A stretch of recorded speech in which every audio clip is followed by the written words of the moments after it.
Hello students, welcome to the first lecture of chapter 2.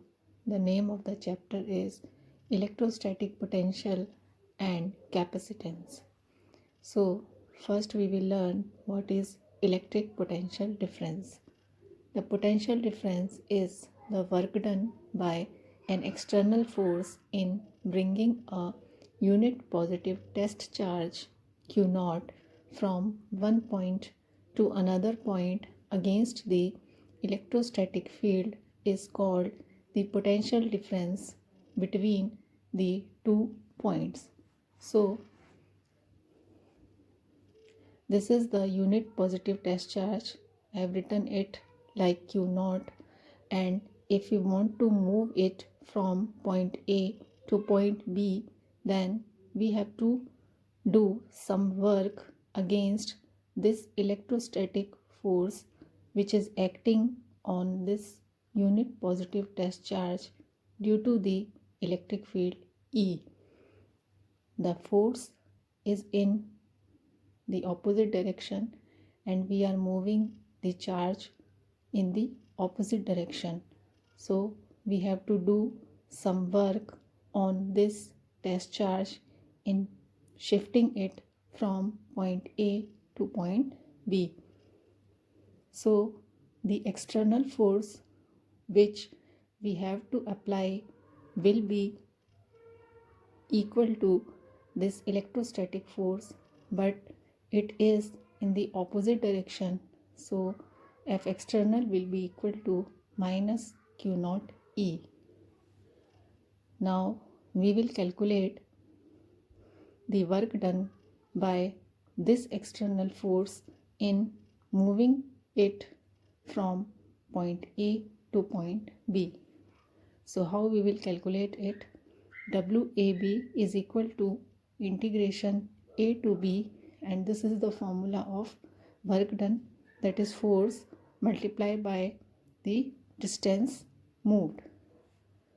So F external will be equal to minus Q naught E, and the distance by which we are moving the charge is dl.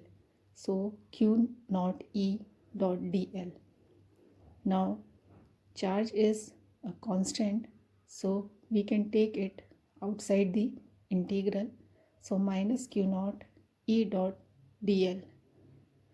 So by this integration we can calculate the total work done.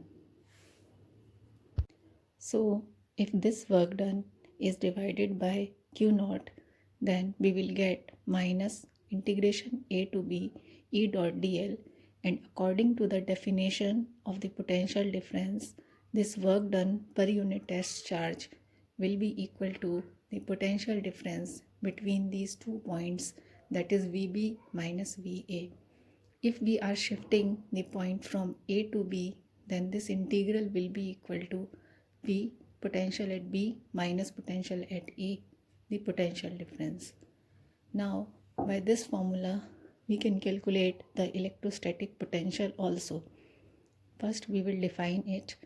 The electrostatic potential at a point is the amount of work done in bringing a unit positive charge from infinity to that point of the electrostatic field. So it means we have to move the charge from infinity to that point. In the previous part,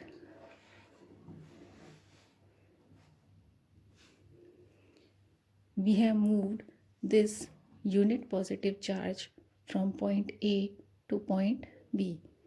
So to define the electrostatic potential at point B, we have to shift this point A from this position to the infinite position, and then we will bring the unit positive charge from infinity to this point. That amount of work done will be equal to the potential at point B. So to define the electrostatic potential at B, we have to shift this point A to infinite. So In this formula, we have to shift point A at infinite. So if A is at infinity, then potential at A will be equal to 0, because at infinity potential is 0. So by this formula, VB minus VA is 0 is equal to W, means work done from infinity to point B, divided by Q naught, that will give the potential at a point. So in general, we can write it like potential is equal to work done in bringing a unit test charge from infinity to a particular point is called the potential at that point. Now we will calculate the potential due to a point charge.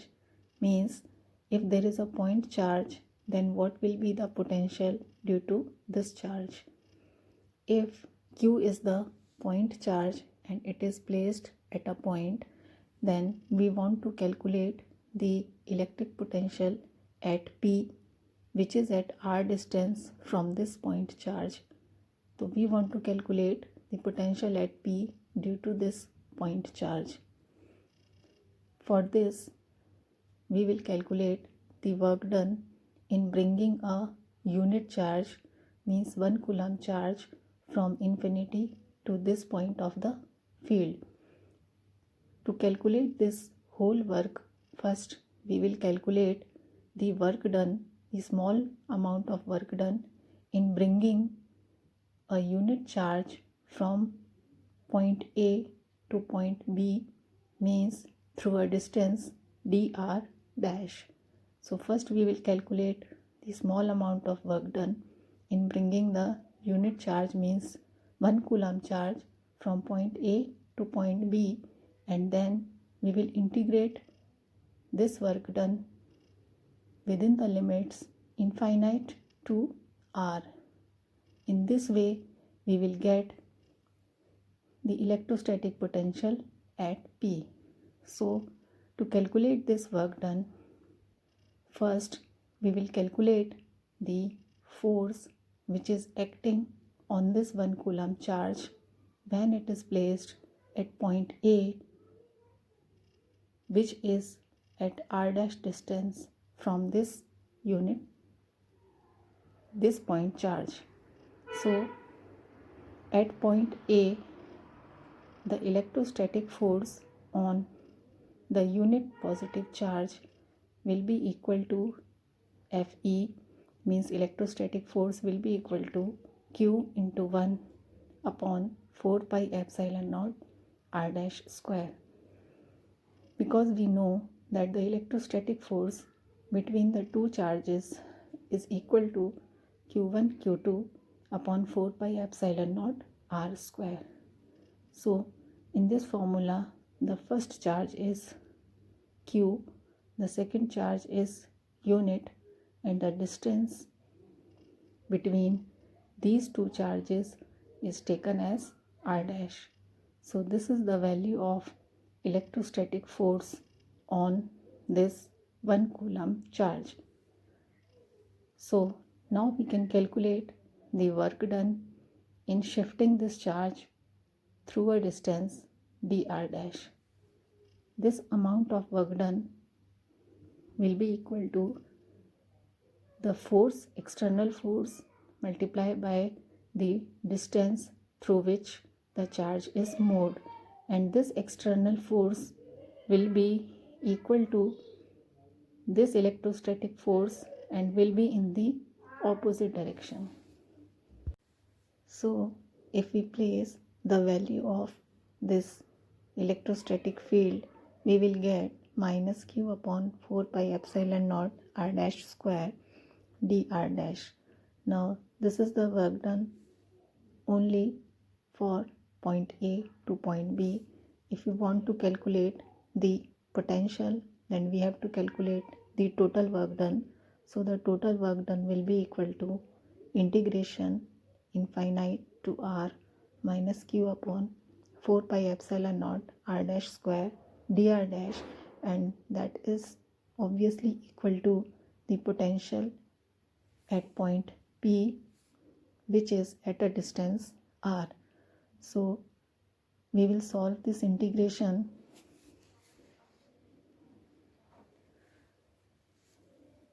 This is the constant, so we can take it outside the integral part, minus q upon 4 pi epsilon naught, and integration will be for 1 upon r dash square. So the integration of this will be equal to minus 1 upon r dash and the limits infinite to r. We will put the upper limit, then we will get minus 1 upon r, then we will put the lower limit, so minus 1 upon infinite. So obviously this will be equal to 0, so only we will get q upon 4 pi epsilon naught r. From this formula, easily we can conclude that the potential due to a point charge is inversely proportional to the distance. V is proportional to 1 upon r. In place of a single charge, if we want to calculate the potential due to a system of charges, then the total potential will be equal to the sum of potential due to first charge plus potential due to second charge, and so on up to like potential due to nth charge. So from this formula we can write 1 upon 4 pi epsilon naught will be common, and for first charge will be equal to q1 upon r1p, where r1p is the distance of the first charge to that point at which we are calculating the potential, plus q2 upon r2p, and so on, plus qn upon rnp. So in the summation form we can write it like 1 upon 4 pi epsilon naught summation I is equal to 1 to n qi upon rip. This is the value of electrostatic potential at any point p due to a system of charges.